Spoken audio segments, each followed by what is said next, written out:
And here's some big news coming in. Taliban captures another provincial capital of Afghanistan. Afghanistan's Uruzgan province capital Tarinkot. Afghanistan ను మరోసారి తాలిబాన్లు ఆక్రమించారు. అధ్యక్ష పదవికి రాజీనామా చేసిన అష్రఫ్ గనీ తజకిస్తాన్ కి పారిపోయారు. ఆఫ్ఘనిస్తాన్ తాలిబాన్ల హస్తగతమైంది. తాలిబాన్లకు అధికార మార్పిడి చేసేందుకు సిద్ధమని ఆఫ్ఘనిస్తాన్ ఇంటీరియర్ మినిస్ట్రీ స్పష్టం చేసింది. డిసెంబర్ 24, 1979 సోవియట్ యూనియన్ ఆఫ్ఘనిస్తాన్ పైన దండయాత్ర చేసింది.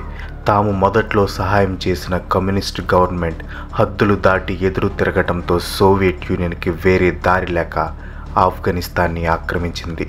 సోవియట్ యూనియన్కి చిరకాల శత్రువు అయిన అమెరికా ఎప్పుడు సోవియట్ యూనియన్ని దెబ్బ కొడదామా అని చూస్తూ ఉంటుంది. ఈ కారణంతో అమెరికాకి ఒక ఆపర్చునిటీ కనిపించింది. సోవియట్ చేతిలో ఓడిపోయిన ఆఫ్ఘాన్స్కి సీక్రెట్గా ఫండింగ్ చేయటం, వెపన్స్ ప్రొవైడ్ చేయటం చేసింది. అమెరికా చేసిన ఈ సీక్రెట్ హెల్ప్ వలన ఆఫ్ఘాన్స్ సోవియట్ యూనియన్ని 1989లో తమ దేశం నుండి తరిమేశారు. ఇది చూసి అమెరికన్స్ తెగ ఆనందపడ్డారు. కానీ వాళ్ళకి తెలియదు, 30 సంవత్సరాల తర్వాత వాళ్ళు చేసిన హెల్పే వాళ్ళకి ప్రాబ్లమ్స్ని తీసుకొని వస్తుందని. అసలు ఆఫ్ఘనిస్తాన్లో ఏం జరిగింది? ఆఫ్ఘనిస్తాన్కి హెల్ప్ చేస్తున్న సోవియట్ యూనియన్ అండ్ అమెరికా తర్వాత ఆఫ్ఘనిస్తాన్కి ఎందుకు ఎనిమీస్గా మారిపోయారు?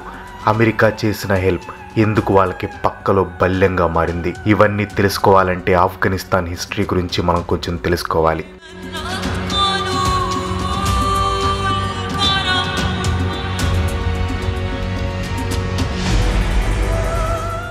1953 ఆఫ్ఘనిస్తాన్ కింగ్ అయిన మొహమ్మద్ జాహిర్ షా కంట్రీని మోడర్న్ ఐడియాస్తో కొత్తగా రూపొందించాలి అని డిసైడ్ అయ్యాడు. కానీ తనకంతగా మోడర్న్ వరల్డ్ గురించి ఐడియా లేకపోవడంతో తన కజిన్ అయిన మొహమ్మద్ దావూద్ ఖాన్ని ప్రైమ్ మినిస్టర్గా అపాయింట్ చేసి ఎకనామిక్ ఎక్స్పర్ట్స్ అండ్ పాలసీ ఎక్స్పర్ట్స్తో గవర్నమెంట్ని ఎక్స్పాండ్ చేశాడు. స్వార్థం లేకుండా గవర్నమెంట్ని ఇలా ఎక్స్పాండ్ చేయడంతో ఆఫ్ఘాన్ ప్రజలకి కూడా బాగా నచ్చింది. అభివృద్ధిలో భాగంగా ఆఫ్ఘనిస్తాన్ సోవియట్ యూనియన్ని, అమెరికాని సహాయం కోరింది. 2 దేశాలు సహాయం చేయడానికి ఒప్పుకున్నాయి. కానీ జాహిర్ షాకి మాత్రం ఈ 2 కంట్రీస్కి రుణపడి ఉండటం ఇష్టం లేదు. కానీ అభివృద్ధి కోసం ఈ 2 దేశాలతో సంబంధాన్ని జాగ్రత్తగా బ్యాలెన్స్ చేస్తూ వచ్చాడు. ఎకానమీ పరంగా అమెరికా తమ సహాయాన్ని ఆఫ్ఘనిస్తాన్కి బాగానే అందించింది. సోవియట్ యూనియన్ విషయానికి వస్తే ఆఫ్ఘనిస్తాన్ మిలిటరీని ట్రైన్ చేయడానికి ఒప్పుకుంది సోవియట్ యూనియన్. ఇదే ఆఫ్ఘనిస్తాన్ కొంప ముంచింది. ప్రతి సంవత్సరం ట్రైనింగ్ కోసం సోవియట్కి వెళ్ళిన Afghanistan senior military generals Soviet Union military దగ్గర ట్రైనింగ్ తీసుకోవడంతో పాటు స్టాలిన్ యొక్క కమ్యూనిస్ట్ భావజాలాలు కూడా బాగా మైండ్లోకి ఎక్కించుకున్నారు. దీని ఎఫెక్ట్తోనే ఆఫ్ఘనిస్తాన్లో సీక్రెట్గా ఆఫ్ఘనిస్తాన్ కమ్యూనిస్ట్ పార్టీ ఏర్పడింది. దీనికి బాబ్రా Carmel and Noor Mohammed తరాకి లీడర్స్గా appoint అయ్యారు. కానీ వీళ్ళు డైరెక్ట్గా గవర్నమెంట్ని అటాక్ చేయలేదు, కరెక్ట్ టైం కోసం వెయిట్ చేశారు. ఇదే టైంలో కమ్యూనిజంని బాగా మైండ్లోకి ఎక్కించుకున్న ఆఫ్ఘనిస్తాన్ మిలిటరీ జనరల్స్ తమ తోటి సోల్జర్స్కి కూడా కమ్యూనిస్ట్ ఐడియాలని ఎక్కించడం స్టార్ట్ చేశారు. మిలిటరీలో వస్తున్న ఈ కమ్యూనిస్ట్ చేంజెస్ని చూసి కింగ్ జాహిర్ ఖాన్కి మైండ్ పోయింది. అభివృద్ధి సంగతి పక్కన పెడితే తను అనుకున్న ఎజెండాస్కి విరుద్ధంగా దేశం తయారవుతుందనే భయంతో దావూద్ని ప్రైమ్ మినిస్టర్ పోస్ట్ నుంచి బలవంతంగా రిజైన్ చేపించి మళ్ళీ అధికారాన్ని చేతిలోకి తీసుకున్నాడు జాహిర్. జాహిర్ పాలనలో ఆఫ్ఘనిస్తాన్ బాగా డెవలప్ అయింది. దేశాన్ని మోడర్నైజ్ చేశాడు. ఆడవాళ్ళని సొసైటీలో సమానంగా చూడాలి అనే ఆలోచన ప్రజల్లో తెచ్చాడు. పొలిటికల్గా బాగా స్ట్రాంగ్ అయ్యాడు. కానీ దావూద్ ఖాన్ని తక్కువ అంచనా వేశాడు.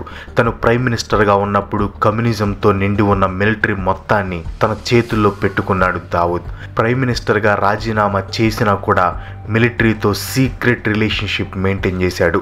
1973లో జాహిర్ షా ఇటలీ ట్రిప్కి వెళ్ళినప్పుడు మిలిటరీ మొత్తంలో జాహిర్ షా మీద తిరుగుబాటు తీసుకుని వచ్చి ఇటలీ వెళ్ళిన జాహిర్ని మళ్ళీ ఆఫ్ఘనిస్తాన్లో అడుగు పెట్టనివ్వకుండా చేసి పవర్ మొత్తాన్ని తన చేతిలోకి తెచ్చుకున్నాడు. జాహిర్ పైన ఈ తిరుగుబాటుని ఆఫ్ఘాన్ ప్రజలు పెద్దగా వ్యతిరేకించలేదు. ఎందుకంటే దావూద్ కూడా జాహిర్లానే పరిపాలించడం స్టార్ట్ చేశాడు. కానీ మెల్లగా దావూద్ పరిపాలన డిక్టేటర్షిప్గా మారింది. అప్పటికే సీక్రెట్గా ఫామ్ అయి ఉన్న ఆఫ్ఘనిస్తాన్ కమ్యూనిస్ట్ పార్టీ మిగతా కమ్యూనిస్ట్ అందరితో కలిసి దావూద్ మీద తిరుగుబాటు చేసి అతన్ని చంపేశాయి. నూర్ మహమ్మద్ తారీఖీ ప్రెసిడెంట్గా, బాబ్రక్ కర్మల్ ప్రైమ్ మినిస్టర్గా అధికారంలోకి వచ్చారు. సోవియట్ ఇన్ఫ్లుయెన్స్ నుండి ఆఫ్ఘనిస్తాన్కి ఇండిపెండెన్స్ వచ్చిందని డిక్లేర్ చేసుకుని కంట్రీని ఇస్లామిక్ ప్రిన్సిపల్స్ మీద పరిపాలించాలి అని డిసైడ్ అయ్యారు.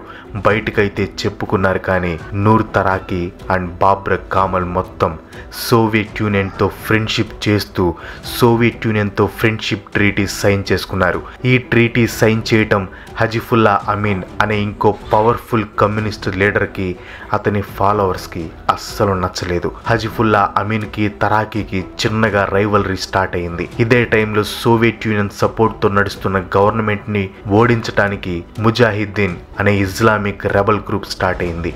1979 ఆఫ్ఘనిస్తాన్ మొత్తం డిఫరెంట్ పొలిటికల్ గ్రూప్స్తో పవర్ స్ట్రగుల్లో ఉండగా సడన్గా అమెరికన్ అంబాసిడర్ అడాల్ఫ్ డబ్స్ని ఆఫ్ఘనిస్తాన్లో ఒక గ్రూప్ చంపేశారు. దీంతో అమెరికా ఆఫ్ఘనిస్తాన్కి ఇస్తున్న సపోర్ట్ మొత్తాన్ని ఆపేసి ఆఫ్ఘనిస్తాన్తో సంబంధం కట్ చేసుకుంది. ఇదే టైంలో హజిఫుల్లా అమీన్కి తరీకాకి జరిగిన క్లాష్లో తరీకాని అమీన్ గ్రూప్ చంపేసింది. సోవియట్ యూనియన్ చేతిలో పప్పెట్గా ఉన్న తరాకీ మర్డర్ అయ్యాడు. అమీన్ పవర్లోకి వచ్చాడు. కమ్యూనిజం పేరుతో తనకి నచ్చినట్టు గవర్నమెంట్ని నడపటం స్టార్ట్ చేసి ఆఫ్ఘనిస్తాన్ని ఇస్లామిక్ కమ్యూనిస్ట్గా మార్చటం స్టార్ట్ చేశాడు.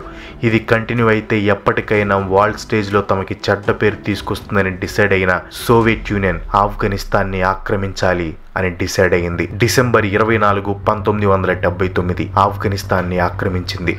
అమీన్ని, అతని ఫాలోవర్స్ని చంపేసి మళ్ళీ తమ కింద పప్పెట్టైన డిప్యూటీ ప్రైమ్ మినిస్టర్ బాబ్రక్ కామల్ని ప్రైమ్ మినిస్టర్గా చేసి కంట్రీని తమకు నచ్చినట్టు నడిపించడం స్టార్ట్ చేసింది సోవియట్ యూనియన్. ఇలా సోవియట్ యూనియన్ చేతిలో బ్రతకటం ఇష్టం లేని ఆఫ్ఘాన్ ప్రజలు ప్లస్ ముజాహిద్దీన్ తిరుగుబాటు కోసం వెయిట్ చేశాయి. ఇక్కడే అమెరికాకి ఒక అవకాశం కనిపించింది. అమెరికాకి సోవియట్ యూనియన్కి పచ్చగడ్డి వేస్తే బొగ్గుమంటుంది. అప్పటికే వియత్నాం వార్లో బాగా దెబ్బతినుంది అమెరికా. అక్కడ వియత్నాంలో దెబ్బతినడానికి కారణం ఒక రకంగా సోవియట్ యూనియనే. సో సోవియట్ యూనియన్ మీద పగ తీర్చుకోవాలి అని డిసైడ్ అయ్యింది అమెరికా. అతి చిన్న దేశమైన వియత్నాం అమెరికాని ఎలా ఓడించిందో నా మాటల్లో తెలుసుకోవాలంటే వీడియోని లైక్ చేసి కింద కామెంట్ చేయండి. 30K లైక్స్ రాగానే వెంటనే వీడియో చేస్తాను. ఆఫ్ఘనిస్తాన్లో ఉన్న సోవియట్ వ్యతిరేక గ్రూప్స్ కి హెల్ప్ చేయాలి అని అమెరికా డిసైడ్ అయింది. ముజాహిద్దీన్ కి అవసరమైన వెపన్స్ ని, డబ్బుని కూడా ఇవ్వడానికి రెడీ అయింది. కానీ ముజాహిద్దీన్ కి వెపన్స్ అండ్ డబ్బుని ఇవ్వడానికి అమెరికా ఆఫ్ఘనిస్తాన్ లోకి ఎంటర్ అవ్వాలి. కానీ ఇది సాధ్యం కాదు.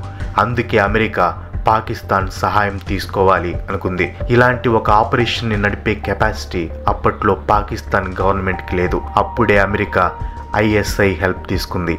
ఇదే అమెరికా చేసిన పెద్ద తప్పు. అప్పటి వరకు ISI ఎలాంటి సపోర్ట్ లేని ఒక చిన్న గ్రూప్. అలాంటి ఒక గ్రూప్లో అమెరికా వెపన్స్ని, డబ్బును పెట్టి ముజాహిద్దీన్కి హెల్ప్ చేయాలి అని కోరింది. అమెరికా ఇచ్చిన ఈ బూస్ట్తో ISI ఒక పవర్ఫుల్ గ్రూప్గా తయారైంది. ఎంత పవర్ఫుల్ అంటే పాకిస్తాన్ గవర్నమెంట్ని కూడా కంట్రోల్ చేసే అంతగా. ఇదిలా ఉండగా ఆఫ్ఘనిస్తాన్ నుండి సోవియట్ యూనియన్ని తరిమి కొట్టి ఇస్లామిక్ గవర్నమెంట్ని స్థాపించాలి అనే గోల్తో సీన్లోకి ఎంటర్ అయ్యాడు సౌదీ అరేబియన్ ఉగ్రవాది ఒసామా బిన్ లాడెన్. అమెరికా నుండి అందుతున్న ఫండ్స్ అండ్ వెపన్స్తో అల్-ఖైదా అనే ఒక గ్రూప్ని స్థాపించి సోవియట్ యూనియన్కి ఆపోజిట్గా ఫైట్ చేయడం స్టార్ట్ చేశాడు. అల్-ఖైదా పోరాటం అమెరికా, పాకిస్తాన్ ప్రెషర్ పెట్టడంతో 1989లో సోవియట్ యూనియన్ ఆఫ్ఘనిస్తాన్లో ఉన్న 1,00,000 మంది తమ మిలిటరీని వెనక్కి రప్పించింది. దీంతో తమ ప్లాన్ సక్సెస్ఫుల్ అయిందని అమెరికా చంకలు గుద్దుకుంది. కానీ అమెరికాకి తెలియదు ముందుంది ముసళ్ళ పండగని. సోవియట్ని తరిమి కొట్టాక ఒసామా బిన్ లాడెన్ తన ఫోకస్ని అమెరికా వైపు తిప్పాడు. ఎందుకంటే అగ్రరాజ్యాన్ని కూలదీసి ఇస్లామిక్ రూల్ని తీసుకుని రావటం బిన్ లాడెన్ గోల్. దీంతో అమెరికాకి దిమ్మ తిరిగిపోయింది. సోవియట్ పతనానికి వేసిన ఉచ్చు ఇప్పుడు తమ గొంతుకే బిగుసుకుంది. అల్-ఖైదా ఇచ్చిన ఇన్స్పిరేషన్తో తాలిబాన్ అనే ఇంకో ఇస్లామిక్ గ్రూప్ ఫామ్ అయింది. పీస్ అండ్ డెవలప్మెంట్ని ప్రామిస్ చేస్తూ ఆఫ్ఘనిస్తాన్ని కంట్రోల్లోకి తీసుకుంది. ఎన్నో సంవత్సరాల నుండి కరువుతో, యుద్ధంతో కష్టాల్లో ఉన్న ఆఫ్ఘనిస్తాన్ ప్రజలు తాలిబాన్ని సపోర్ట్ చేశారు. ఇస్లామిక్ రూల్, ఇస్లామిక్ ప్రిన్సిపల్సే తమ కష్టాలకి ఆన్సర్ అని ఇస్లామిక్ రూల్ని ప్రజలు సపోర్ట్ చేయడంతో గవర్నమెంట్ని కంట్రోల్ చేసే రేంజ్కి తాలిబాన్ పవర్ పెరిగిపోయింది. ఓపీఎం లాంటి డ్రగ్స్ ట్రేడింగ్, క్రైమ్స్ చేసిన వాళ్ళకి దారుణంగా శిక్ష వేయటం, చదువుకి, ఉద్యోగాలకి ఆడవాళ్ళని దూరంగా పెట్టడం, భయపెట్టడం, ఇలా కఠినంగా పాలించడం స్టార్ట్ చేసింది తాలిబాన్. ఇలా సాగిపోతున్న తాలిబాన్ రాక్షస పాలనని అడ్డుకోవటానికి అమెరికా ప్రయత్నాలు చేస్తూనే ఉంది. కానీ తాలిబాన్ ఆ ప్రయత్నాలన్నీ సఫలం కానివ్వలేదు. అమెరికా సపోర్ట్తో ఆఫ్ఘనిస్తాన్కి ప్రెసిడెంట్ అయిన నజీబుల్లాని పబ్లిక్గా ఉరితీస్తుంది తాలిబాన్. 1998లో ఆఫ్రికాలో ఉన్న అమెరికాకి చెందిన 2 ఎంబసీస్ మీద బాంబ్స్తో దాడి చేసింది అల్ ఖైదా. దీనికి బదులుగా అప్పటి అమెరికన్ ప్రెసిడెంట్ బిల్ క్లింటన్ ఆఫ్ఘనిస్తాన్లో ఉన్న అల్ ఖైదా మీద మిసైల్ స్ట్రైక్స్ లాంచ్ చేశాడు. కానీ ఈ మిసైల్ స్ట్రైక్స్లో బిన్ లాడెన్ ఇంకా ఇతర తీవ్రవాద నాయకులు తప్పించుకున్నారు. ఇలా ఆఫ్ఘనిస్తాన్లో తాలిబాన్, అమెరికా, ఆఫ్ఘనిస్తాన్ గవర్నమెంట్కి మధ్య పవర్ స్ట్రగ్లింగ్ కొన్ని సంవత్సరాల పాటు జరుగుతూ వచ్చింది. అప్పటికే ప్రపంచం మొత్తం వెతుకుతున్న తీవ్రవాది అయిన బిన్ లాడెన్ని అప్పగించాలని అమెరికా డిమాండ్ చేసింది. కానీ తాలిబాన్ మాత్రం లాడెన్ని ప్రొటెక్ట్ చేస్తూ వచ్చింది. ఆఫ్ఘనిస్తాన్లోనే లాడెన్కి షెల్టర్ ఇచ్చి అతన్ని కాపాడుతూ వచ్చింది. దీనికి పనిష్మెంట్గా అమెరికా ఆఫ్ఘనిస్తాన్ మీద ట్రేడ్ అండ్ ఎకనామీ పరంగా ఆంక్షలు విధించింది. సెప్టెంబర్ 11, 2001 చరిత్రలోనే ఎవ్వరూ ఎప్పుడూ చేయింది అల్ ఖైదా చేసి చూపించింది.